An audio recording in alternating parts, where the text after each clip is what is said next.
Welcome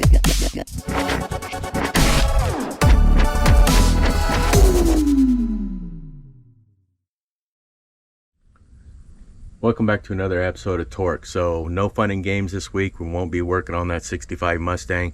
Eventually you got to work on one of your daily drivers, and that's the case this week. We started noticing a little bit of gear oil on the ground on my son's 2012 Venza. So let's head out to the barn and take a look.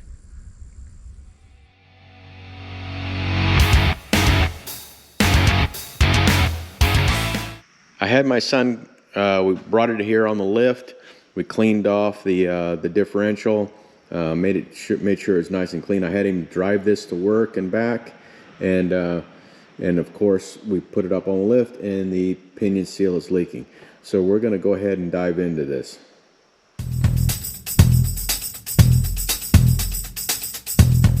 All right, so the only reason why I'm doing this video is I couldn't find a video for 2012 Venzas. I couldn't find any for Venzas at all.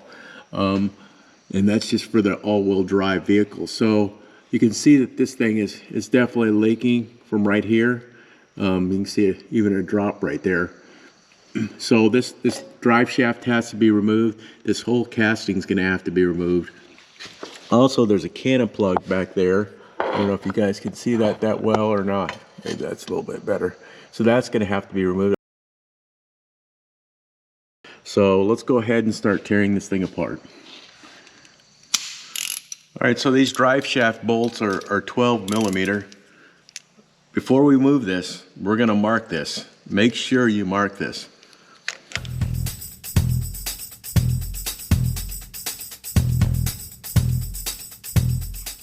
All right, so let's go ahead and mark this.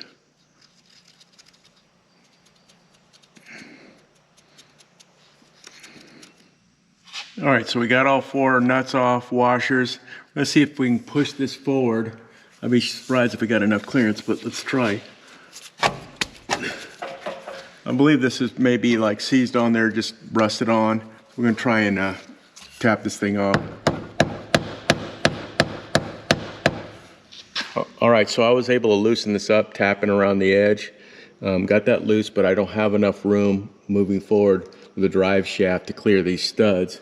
So this has a 3-piece drive shaft. I couldn't believe it.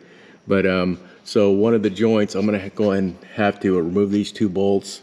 Once I do that, I think it's gonna drop down far enough that I'll be able to slide that straight off the studs. All right, so these are 14 millimeter bolts. Let's go ahead and get these removed.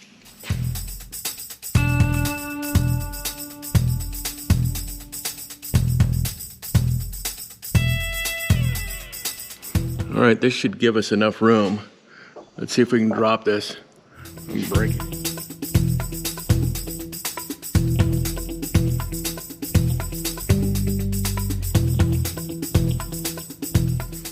All right, so the next thing we're gonna do, we're gonna go ahead and drain this, and you can see there's the drain and fill port. We're gonna go ahead and pull out that bottom plug. We're gonna drain this completely dry. And then we'll work on a couple disconnects.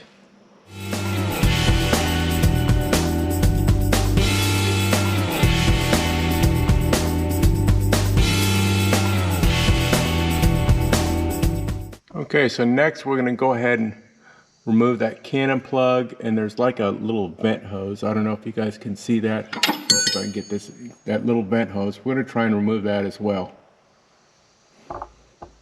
All right, so we've got the hose disconnected. You can see it right there on the right-hand side. Just slips right off.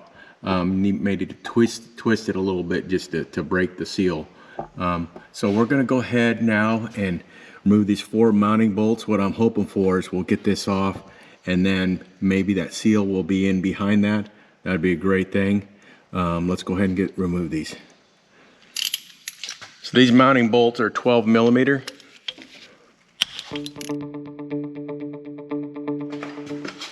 So I don't see any kind of cutout or anything to pry up against, so we're going to try and use this frame. See if we can't pry this thing out a little bit.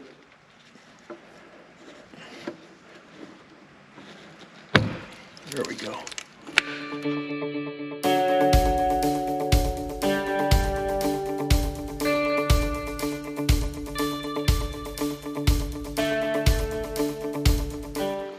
Now when I pull this off, there is a seal here. I believe there's maybe another one. There's supposed to be two of them. Make sure you don't lose these things. You can see how dirty this is inside. This should actually be clean because the seal should be keeping fluid from coming this way. So we'll go ahead and clean all this stuff up. All right, let's see if we can get this this seal removed.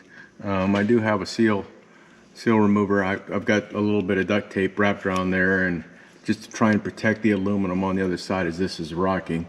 Let's see if we can get this removed without doing too much damage to anything else.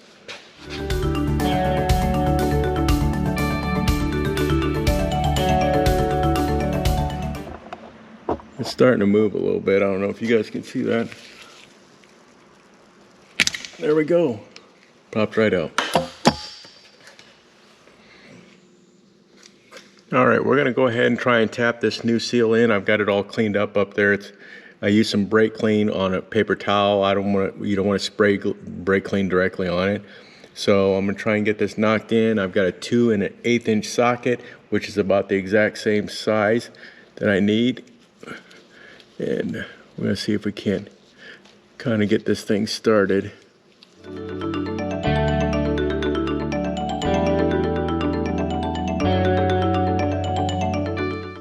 Okay, so now we've got the seal tapped in place.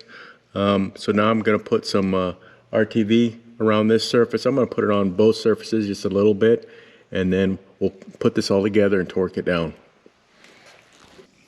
All right, before I put this thing up, it's got the 2 washers, and you want to make sure those stay inside of this area right here. So I'm putting in some grease inside of this. And make sure you have these washers correct. And I can stick those things in. If you don't put these in before, they may fall down on you, and then you may end up sandwiching it in between the aluminum, your housing, and the front cover. I try to use always this stuff called the Right Stuff. It works really well. I haven't had any issue with this. I'm just going to put a thin coat because I put some on the other surface, on the casting itself.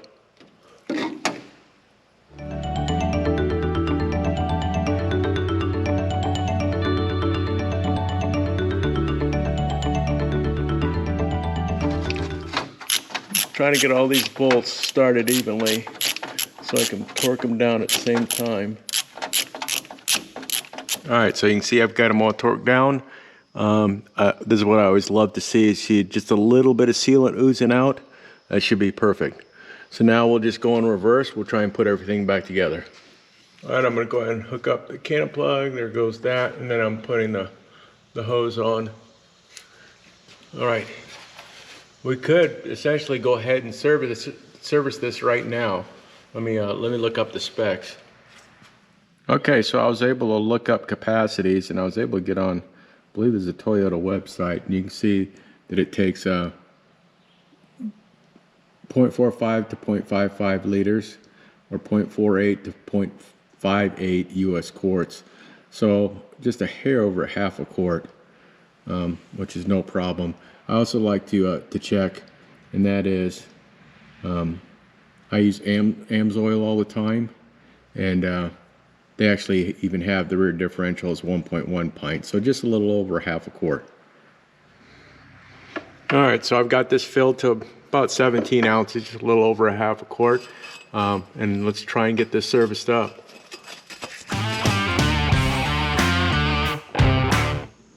All right, let's see if we can go ahead and get this drive shaft back in place.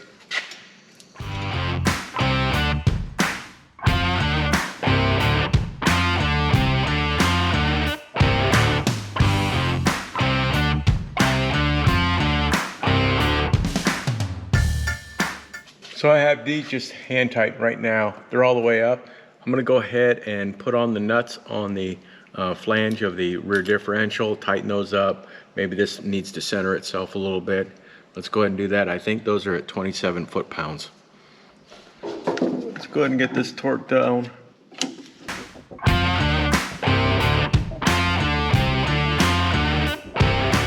probably hard for you to see, but the area where that bolt was before with the washer was nice and clean. And you can see that it's right back in its spot. So all we have to do is tighten these up.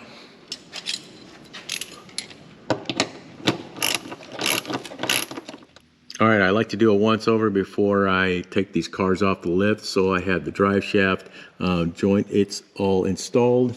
We've got the 4 bolts for the drive shaft, they're installed, torqued down along with the housing. We have the vent line. We also have the cannon plug installed. We have both service ports for the fluid. They're installed. It's been serviced with 8090 GL5, so we should be all good. So I want to do this video just because I couldn't find another video on how to change out that pinion seal for a Venza. So I hope this helps you guys out. Other than that, I hope you guys enjoyed the video. I hope you learned something, and I hope to see you on another episode of Torqued.